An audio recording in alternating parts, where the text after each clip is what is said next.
मध्ये आपल्या सगळ्यांचं पुन्हा एकदा स्वागत। आणि आता बातमी आहे ती म्हणजे राज्यभरातल्या जोरदार पावसाची। खास करून कोकणामध्ये आणि रत्नागिरीसह सिंधुदुर्गात पावसाची जोरदार बॅटिंग पाहायला मिळते। रत्नागिरीला ऑरेंज अलर्ट देण्यात आलाय। संततधार इथे सुरूच आहे, मात्र मुसळधार ते अतिमुसळधार पावसाची शक्यता वर्तवण्यात आली आहे। आणि पावसामुळे शेतीच्या कामांना देखील आता चांगलाच वेग आलेला आहे। सिंधुदुर्ग आणि रत्नागिरी या दोन्ही ठिकाणी जोरदार असा पाऊस सुरू आहे।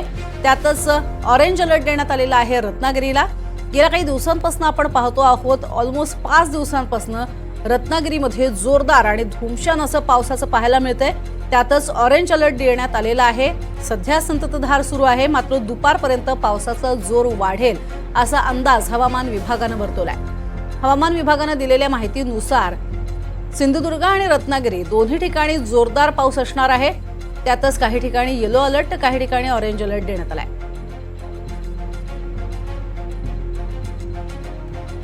तर राकेश गुडेकर आणि गुरुप्रसाद साळवी असे दोन प्रतिनिधी आपल्या सोबत जोडले गेलेले आहेत। राकेश गुडेकर यांच्याकडे आधी जाणार आहोत। काय राकेश सध्याची स्थिती आहे? कारण तळ कोकणामध्ये पाऊस आणि पावसाचं धुमशान हे नवीन नाही, मात्र अगदी मान्सूनचं आगमन होताच सध्या आपल्याला जोरदार पावसाची बॅटिंग पाहायला मिळते। प्रज्ञा, नक्कीच ज्या दिवशी कोकणात मान्सून दाखल झालेला आहे त्या दिवसापासून कोकणामध्ये पावसाची बॅटिंग सुरू असलेली पाहायला मिळते।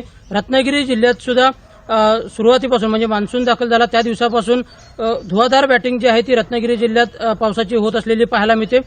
कधी कधी ढगाळ वातावरण असतं सकाळी, त्यानंतर दुपारनंतर मात्र पावसाचा जोर वाढतो आणि रात्री देखील पावसाची बरसात असते। असंच काहीसं वातावरण गेले 4 ते 5 दिवस आहे। काल रात्री देखील रत्नागिरी जिल्ह्याला मुसळधार पावसाने झोडपून काढलं, पण आज सकाळपासून मात्र जिल्ह्यामध्ये ढगाळ वातावरण आहे। सध्या मात्र रत्नागिरी जिल्ह्यासाठी हवामान खात्याकडून ऑरेंज अलर्टचा इशारा देण्यात आलेला आहे।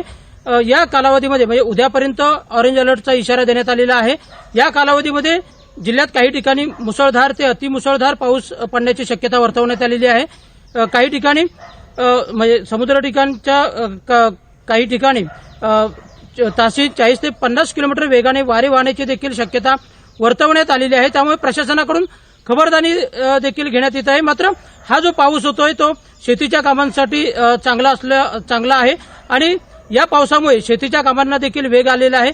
प्रज्ञा, जर आपण कोकणात विचार केला तर कोकणच्या ठिकाणी विशेषतः मोठा पाऊस पडल्यानंतर शेतीच्या कामांना सुरुवात होत असते। पेरणीची कामं असतील किंवा अन्य उकळ असेल किंवा फोडीची कामं आहेत शेतीची, ते सुरू होत असतात आणि या पावसामुळे या शेतीच्या कामांना सध्या वेग आलेला पाहायला मिळतोय। त्यामुळे बळीराजा कुठेतरी या पावसामुळे सुखावलेला आपल्याला पाहायला मिळतोय। आज सकाळपासून सुद्धा जिल्ह्यामध्ये ढगाळ वातावरण पाहायला मिळतंय, पण दुपारनंतर पावसाचा जोर वाढण्याची शक्यता वर्तवण्यात आलेली आहे। प्रज्ञा, नक्कीच राकेश, तुर्तास धन्यवाद या संपूर्ण माहितीसाठी। तर रत्नागिरी सिंधुदुर्गात पावसाची जोरदार हजेरी आपल्याला पाहायला मिळते आणि येत्या काळात हा पाऊस वाढेल असा अंदाज हवामान विभागाने वर्तवलाय।